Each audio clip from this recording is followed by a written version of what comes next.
My name is Liz Comer. This is the 10th of 12 classes on digital marketing and social media. And today we have a really fun topic on writing copy. Writing copy and strong messaging, why we do it, how to do it, and some concepts to think about. So today's class is going to be a little bit more, I'd say, abstract than the majority of our classes. I do have some really tactical things for you to write down, but there's a lot of things that I just want you to think about in the means of communication when we're talking about strong messaging. So I know a lot of people come into my office and they are really excited to do social media marketing. They are very excited to grow their digital presence, to expand their digital portfolio. And I bring up the idea of, oh, well, maybe you could write for the blog, or maybe you could jump on the podcast. And people freeze up a little bit and say, well, I'm not a good writer, or I'm not very good at discussing, and I don't want to be on the podcast, so they don't want to talk about things. And that always makes me wonder, if you're not a very good writer and you don't like talking about things, how do you communicate your message to your clients?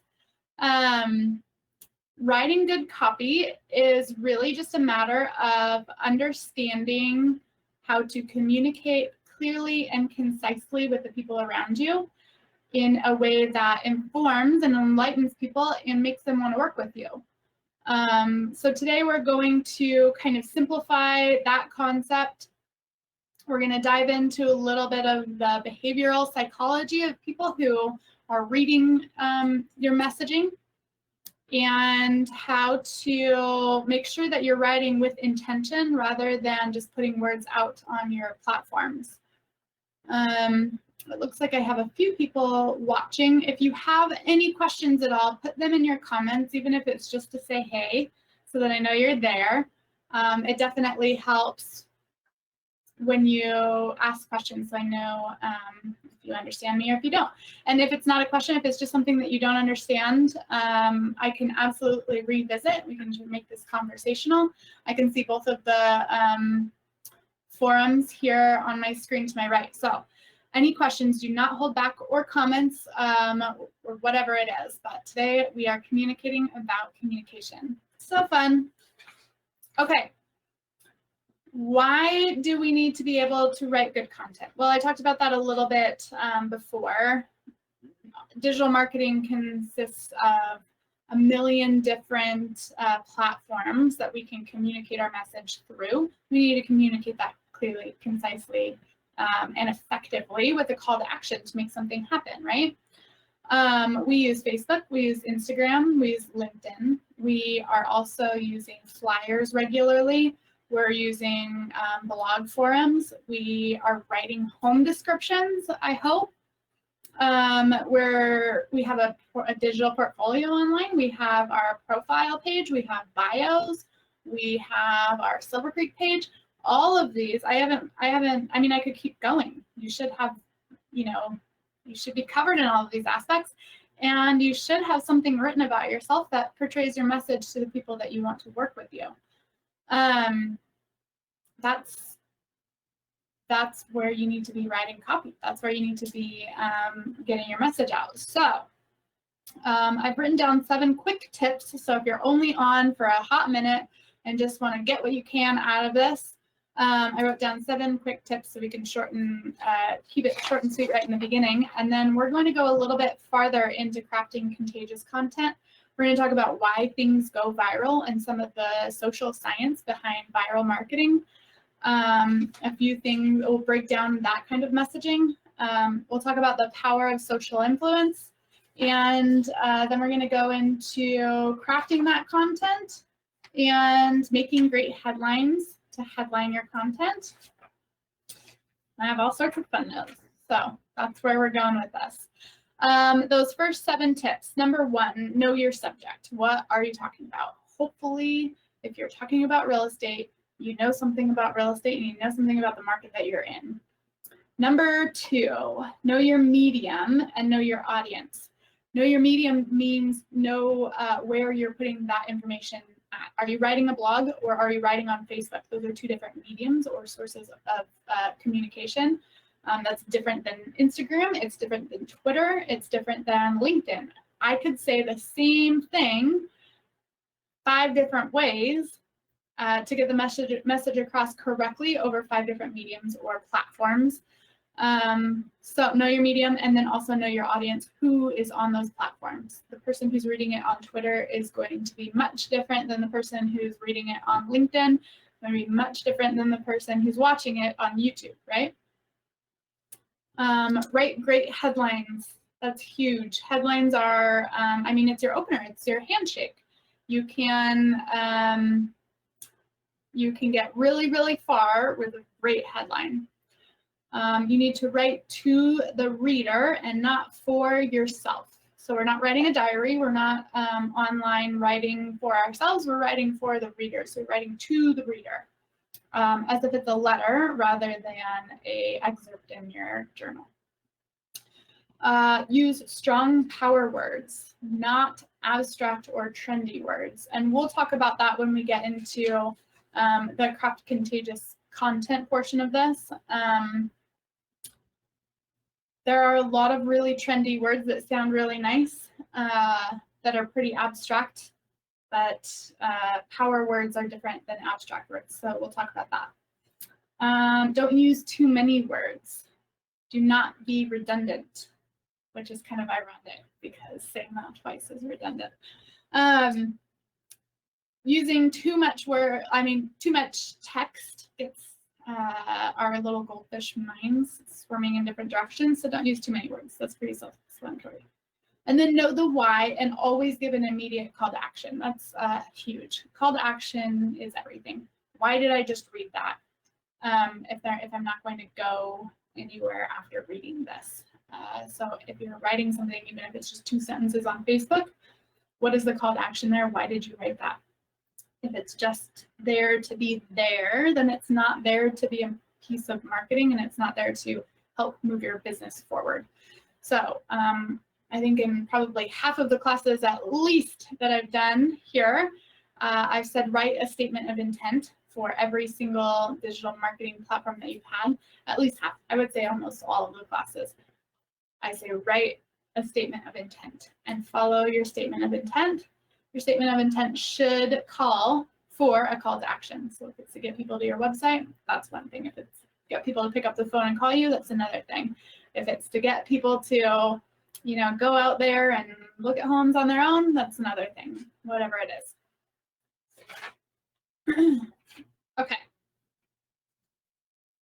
Moving on, crafting contagious content. So this is a really cool bit of information that I have actually pulled from a program called Coursera, and it's free online courses, online classes. You can also take this class, and if you're interested in taking the class, I absolutely think that it's worth your time, energy, and brain power to take the class. It's incredible. But I took a portion of it to share with you today and kind of moved it into the real estate mind frame of things. So it's through Coursera. It's called Crafting Contagious Content, and it's talking about what makes things go viral in our current social setting. Why do things catch on, and why do certain memes go viral? Well, how do products, ideas, and services catch on? It's through essentially memes. And memes, when we say memes now, we think of like an image with a text on it, right? A meme is actually, if you go back, there was like a scientist or something, I think it's like a social scientist that talked about our social setting being similar to our genetics and ideas and cultural units, he calls them cultural units, that catch on can be compared to our genetic makeup. So he called them memes. I'm going to grab the actual definition for a meme. It's a measure of a cultural unit. Let's see, meme definition.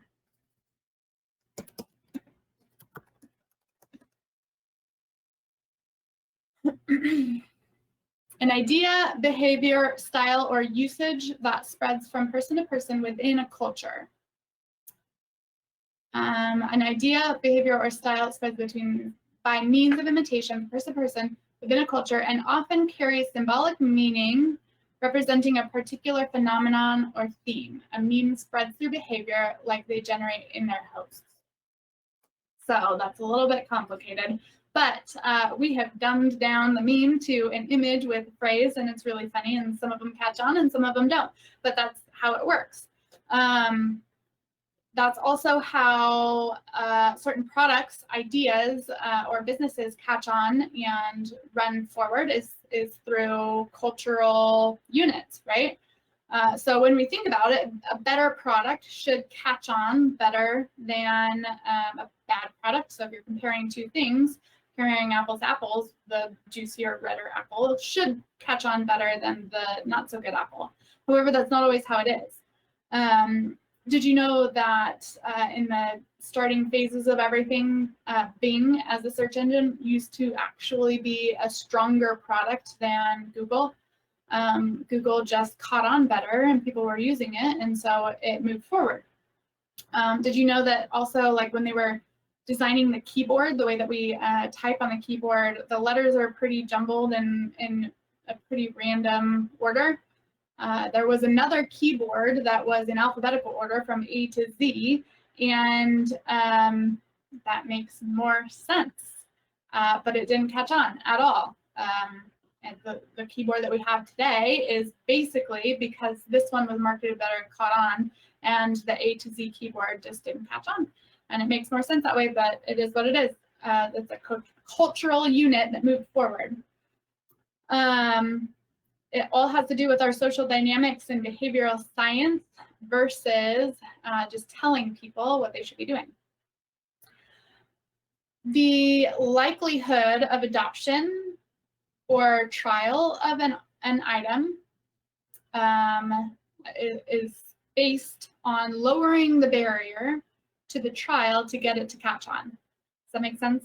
So based on the power of our social influence, more people that are using it, the more it's going to snowball effect and catch on and move forward. We're going to talk about how to lower the barrier of trial to get things to catch on or adopt at a higher rate, and then that's where things move forward and then go viral, right? So making messages stick. Why do some messages stick but others don't stick? There are certain things that we'll always remember. Like there's an example of Kentucky Fried Chicken changed to KFC because let's see. Because of there's like some folklore of it, but we remember that, right? Because they changed it to KFC.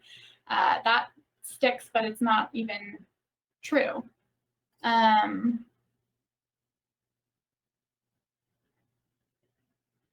Sorry, my screen just broke out. Give me one quick second.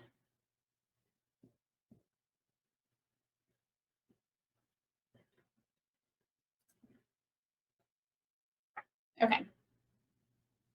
Hopefully I'm back. Can you see me? Okay.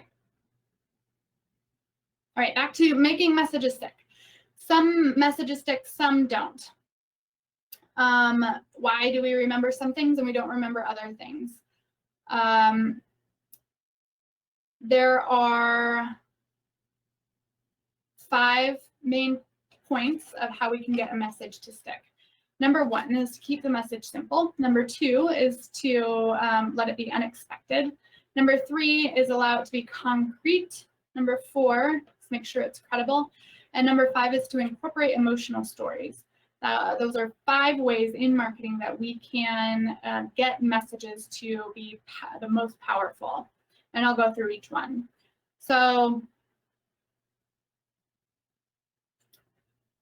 simple. We want our messages to be simple. Think about the difference between a Dell and a Mac. When we watch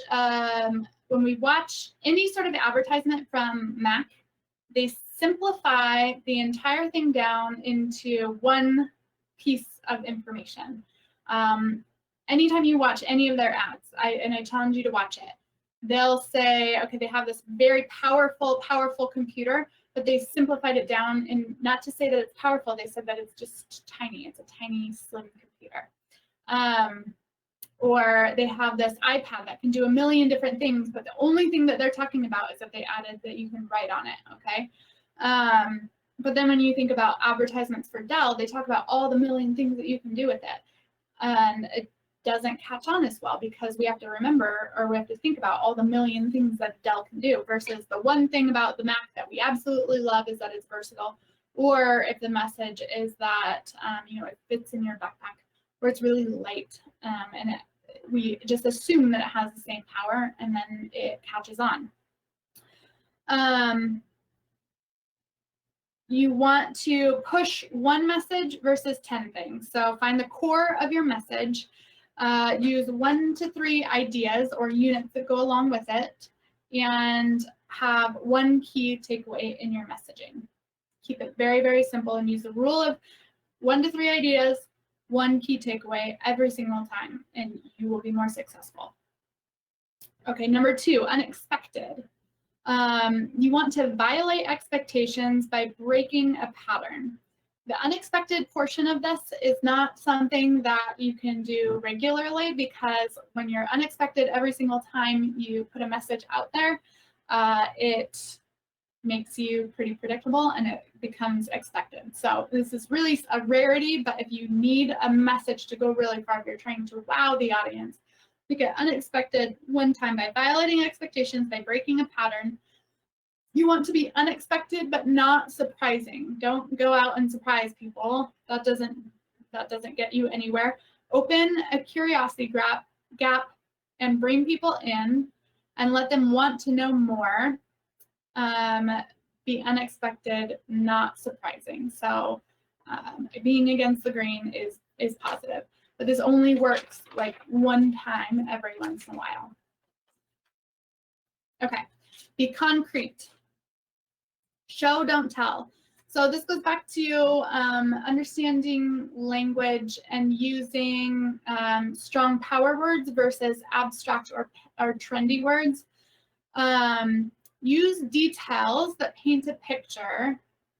If you cannot describe something that people can actually see, that are tangible pieces of information, then it's not going to stay in their mind.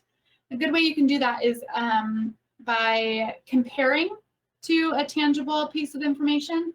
Like if you have statistics, you could, instead of putting numbers out, because numbers don't always stick in people's minds, you could put, a graph with it, or say, you can compare it to some sort of storyline that allows people to have like a graspable concept of what you're talking about. Try to avoid abstract, trendy business or buzzwords, like trying to think of a good, let's see, I'm going to Google buzzwords.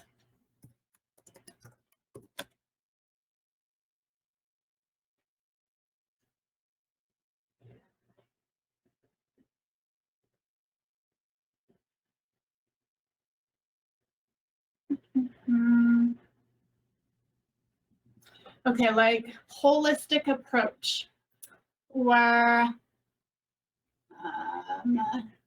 fleet dynamism.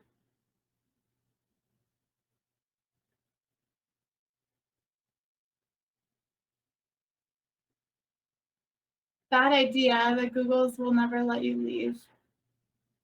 I don't know what that means, JD. The Googles will never let you leave. What do you mean by that? I got a comment over here that said, bad idea. The Googles will never let you leave. I'm not sure what you mean by that. Let's see. Amplify or streamline. Oh, Googling things will drop you into a bad search hole. I'm just Googling buzzwords for writing copy. So these are, they sound cool and they make you look and sound like a really strong, dynamic company.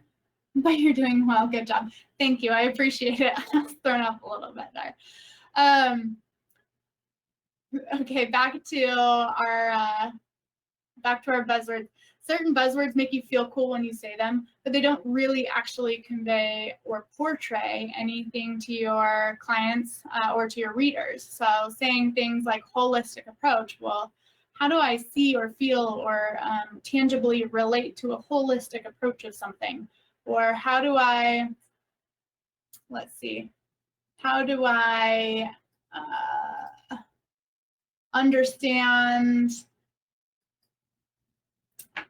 the unconscious bias? There's so many really good ones. Lateral violence, I don't know what that means. Or push the envelope. Push the envelope is actually a good one because there's a little bit of tangibility in there. But it's way better to say things that you can actually see.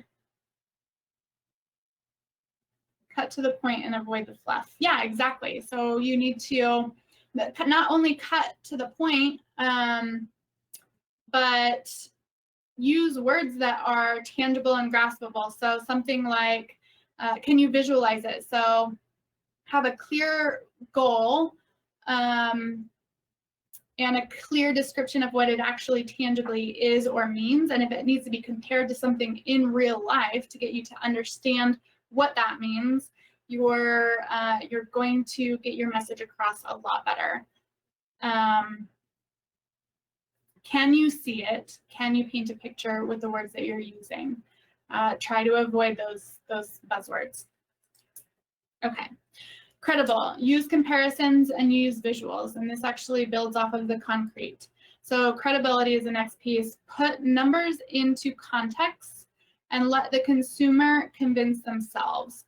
So I don't need you to tell me that the market is better than last month because we're 10% higher in, it's a better market to sell because prices are 10% higher or 10% lower in inventory or something like that.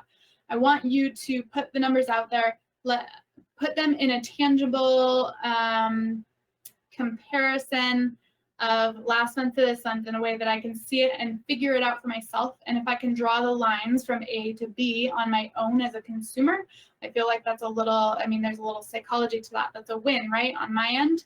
And that's going to give myself a level of credibility, and it's going to give you a level of credibility of providing information rather than telling me how to think.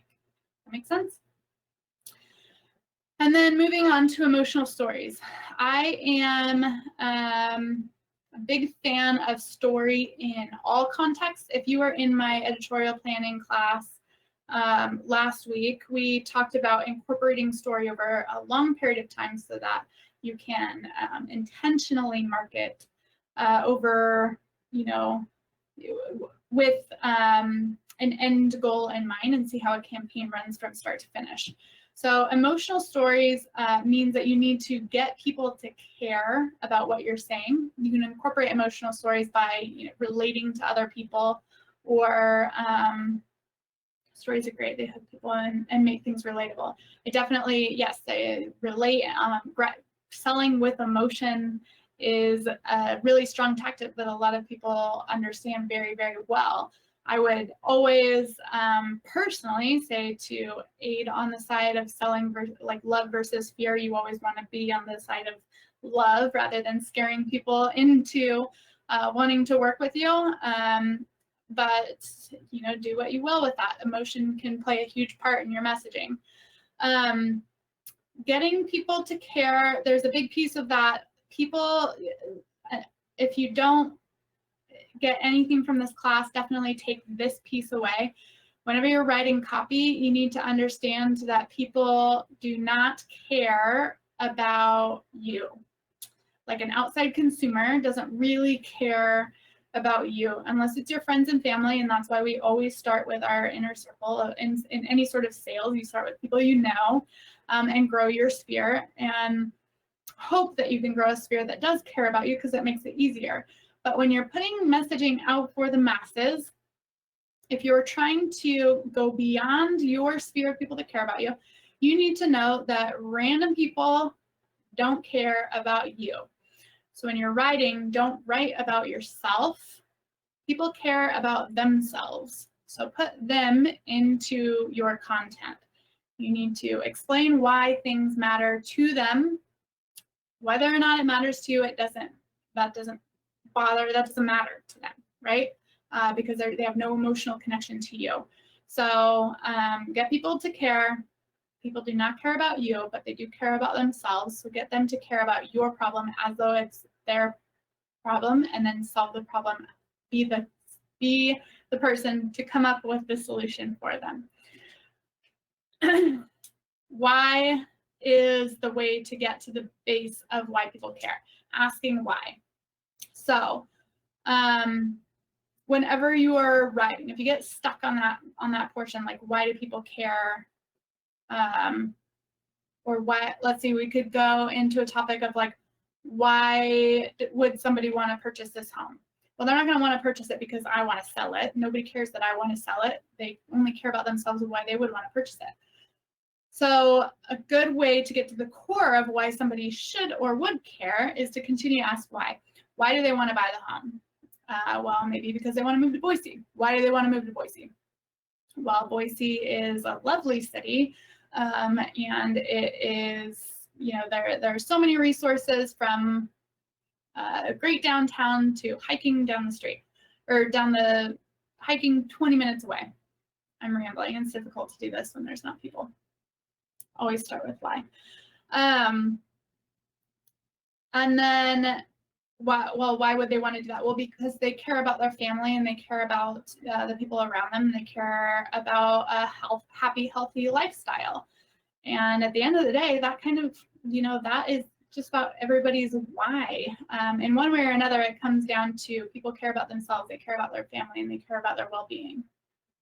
Why me? Why this? Why now? Yeah. Yeah, good. That's great. So continue with whys, and you will get to the core of why people are emotionally attached to what you're writing about. Good. So those all were pieces that were from the Coursera Crafting Contagious Content piece.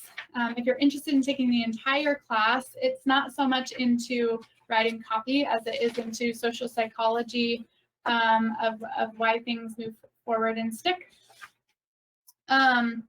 When you can get to the core of why we're writing these messages and how to craft a good message that is, simple, unexpected, concrete, credible, and part of an emotional story, you can start to understand how to communicate clearly and concisely online, or through your writing or through just your speaking.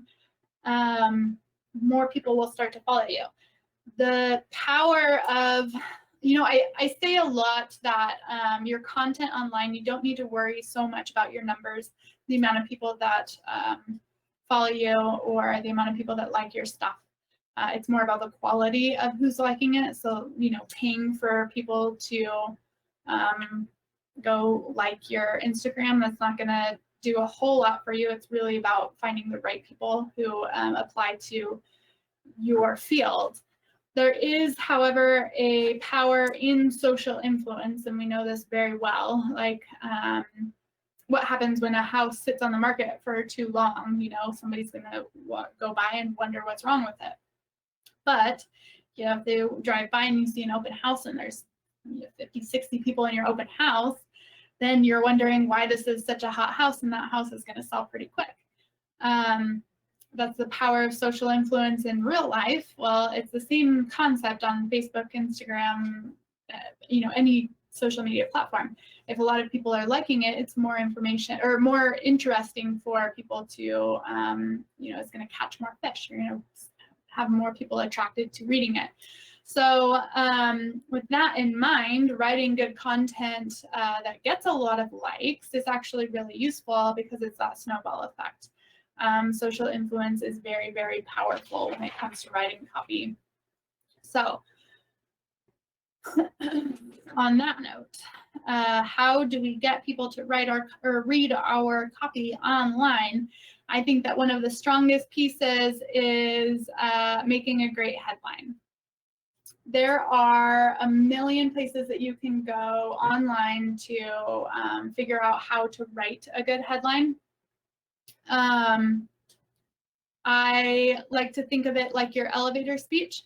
I personally like to write headlines after I've already written the content of my message. And I also always like to have my statement of intent for my the statement of intent for whatever social platform that I'm putting it on. So like we've talked about in previous classes, your statement of intent for Facebook is going to be a little bit different than your statement of intent for Instagram. It's going to be a little bit different than YouTube and a little bit different than LinkedIn, right? If you're writing a blog for your website, that's going to be a little bit different as well. So know your statement of intent for whatever platform you're on. Also know your audience, write out your content first, and then create a catchy headline for the top of it. Your first sentence, your first phrase, the first thing that they're going to read. Think of it like your elevator pitch, but condensed even more. I have a really good reference for how to write a statement of intent, a headline on.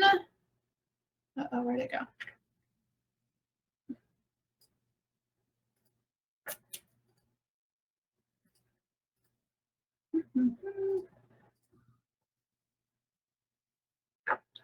NPR did a really, really good one. It's like another course thing.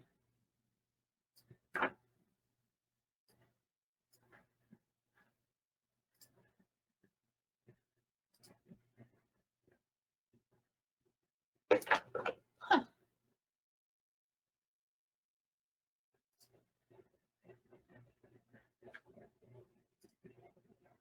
Oh, here it is. How to write great headlines that keep readers engaged. It's part of NPR training. I will put this in the comments section so that you can go check it out for yourself. Headlines are everything. We write headlines everywhere. We write them on our blogs.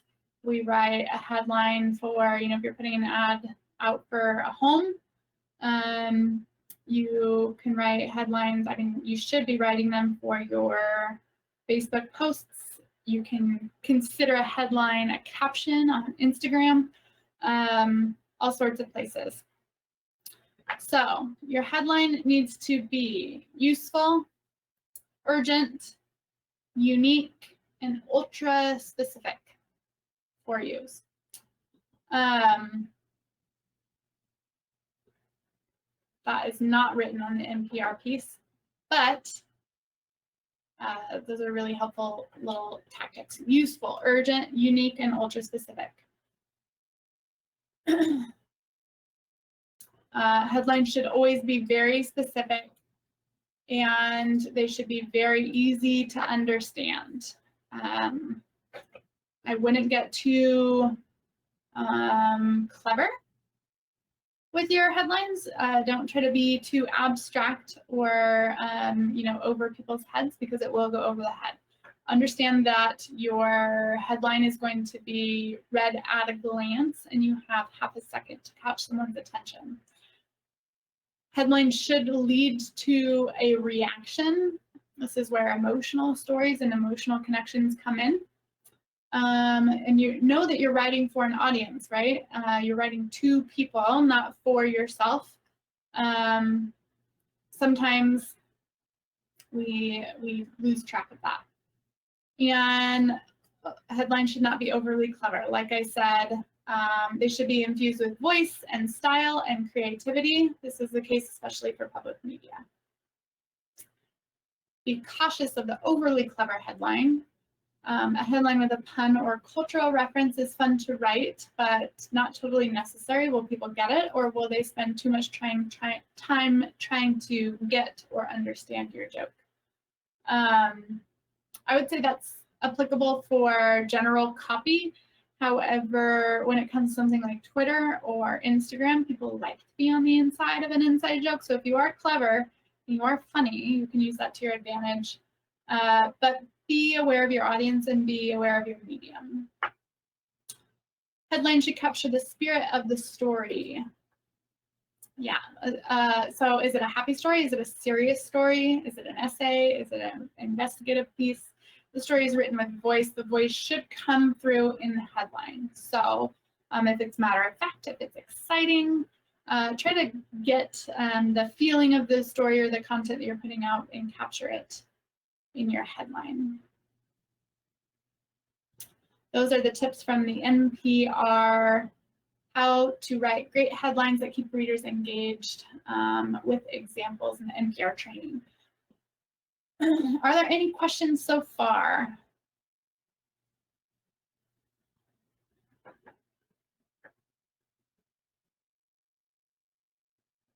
No questions so far.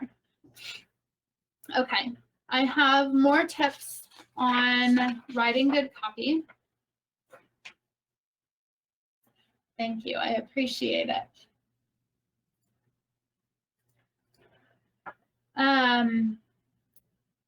Clear communication, I think I've said it like 3 times. Understanding what your message is. If you don't understand your message, there's no way that your audience is going to understand your message. And I really, truly believe that the rule of 3s is kind of a game changer. Everybody can remember 3 things. Not everybody can remember 7 things, and nobody can remember 10 things. So if you can, if you have a lot to say, try to get it concise. Try to break it down into 3 main pieces, and then also state what you're going to say what you're going to say, and then tell people what you said, right? If it's really important, say it 3 times, 3 different ways, without being redundant. Know your audience and know your platform. I've already said that. Know who you're talking to and know what you're talking through. And always try to come solving a problem. Solving a problem for your audience is the end game. Make every word tell. So avoid ad-lib. A lot of times when we're writing, like especially for blogging, we think that it needs to be lengthy. And we'll write and write and write, and we'll try to put our own voice in it. And sometimes we write too much. If every sentence and every word of the sentence isn't there intentionally to tell something, I would say delete it. With that said, when you're writing copy, a lot of times it is difficult to come up with what to say. So what I like to do in my writing process is to make my outline, start writing, and then try not to stop writing, and then go through and revise, and I delete and move things around. Spelling and grammar are very important. I don't want to keep you from writing if you're a bad speller. However, make sure that you're writing in another platform like maybe Word or a document writer that has a word check or spell check on it so that you can spell check. If you need to have it proofed by somebody, have somebody proof it before you put it on. Spelling and grammar mistakes happen all the time, but it does inhibit your credibility, especially if you're writing something like a bio, or you're writing something that is permanent, that is going to be permanent online, and you're sending people to that place. I actually I had met a lawyer who I was about to recommend to a friend, and I knew that this person as a friend. I knew the lawyer as a friend, and I was going to refer him to another friend for a certain collision situation, and just to help him out. And I went and looked him up online, and I guess the lawyer was kind of like an acquaintance, not necessarily like a good friend, but I looked him up online because I was going to refer him. And his bio was terribly written, and I could have pulled out 5 or 6 misspelled words in it. And immediately I regretted even thinking about sending that lawyer as a referral for my friend, because it was written so poorly. So it was very clear that he just wrote it and didn't ever read it. I was a little bit embarrassed for him. Don't be that person. He, I'm sure, has lost more business than just myself because he was looked at online and misspelled a lot of words.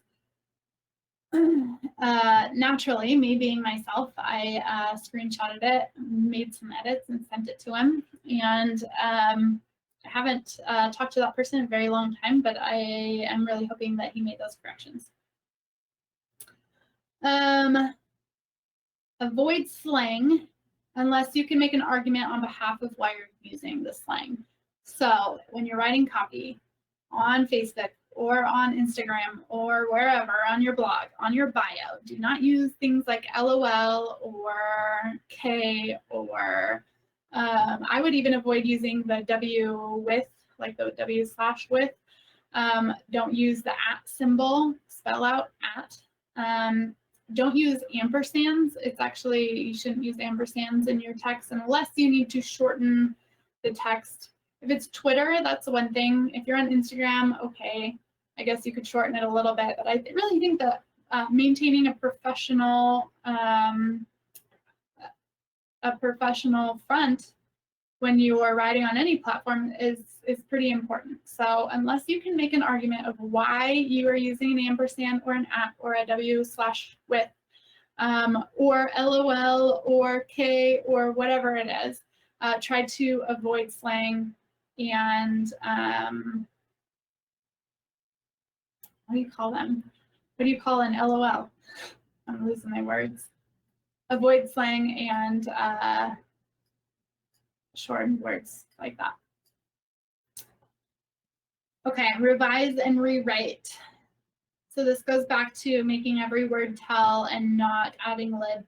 Revise and rewrite. You might be a lousy writer, however, you're probably a really good editor. So if you're having struggles getting the content out, just write, and then revise and rewrite and make it better for yourself. Initialism, is that what it's called? I thought that there'd be a different word. Okay, I'm learning something. This is new. I knew there had to be a word for it, but I didn't know. So LOL, WTF, etc. is an initialism. Noted. Thank you. Appreciate that. Okay, so I'll say it again. You may be a lousy writer, but you're probably a great editor. I think that's true for most of us. So don't hesitate to write, but make sure you're revising and rewriting and paying attention to your spelling and grammar. It is different than an acronym. Okay, JD, I think that you're the only one talking to me on our platforms here. Do you have any questions about writing copy?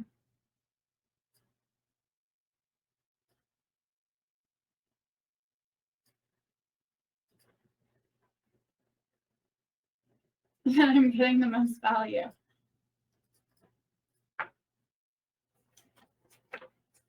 Perfect.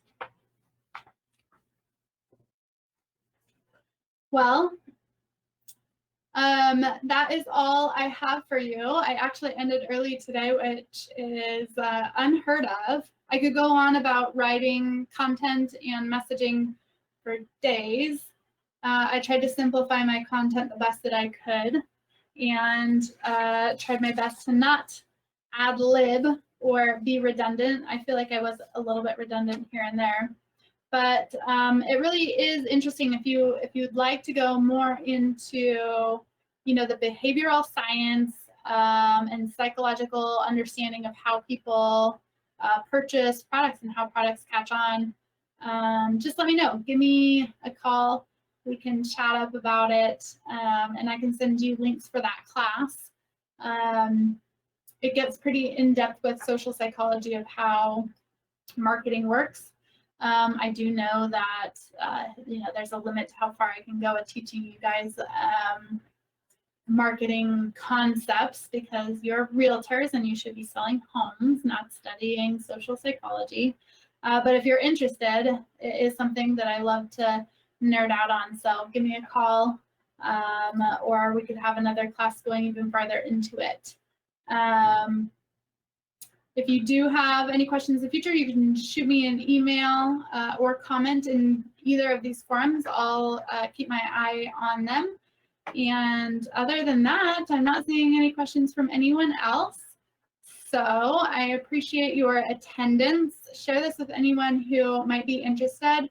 You can share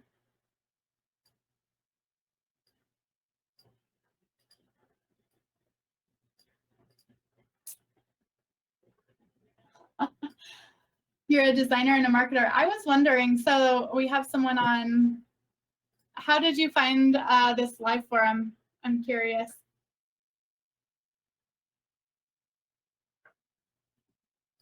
Not that you're not supposed to be here.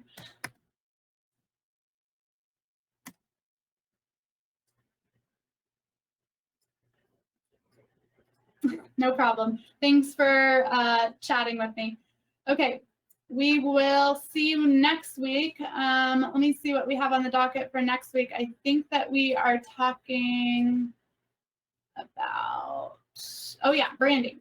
Next week is going to be all about branding yourself and what it means to brand yourself all the way through. So every single aspect of what we talked about in the last 10 weeks plays in, but we're going to talk about the aesthetic side of branding. So I appreciate your attendance and we'll see you soon.